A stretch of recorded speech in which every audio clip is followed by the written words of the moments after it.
In this video, I'm going to show you how to zoom in and zoom out Binance chart.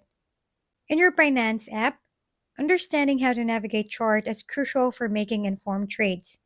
To zoom in or zoom out on a chart, first you have to open your Binance app and navigate to the marketer section and select crypto pair, such as Ethereum and BTC. Once you're on the chart, you'll notice the green and red colors representing market movements. To zoom in, use your thumb and index finger to pinch the screen just like you would with a photo on your phone. Likewise, to zoom out, reverse the pinching motion.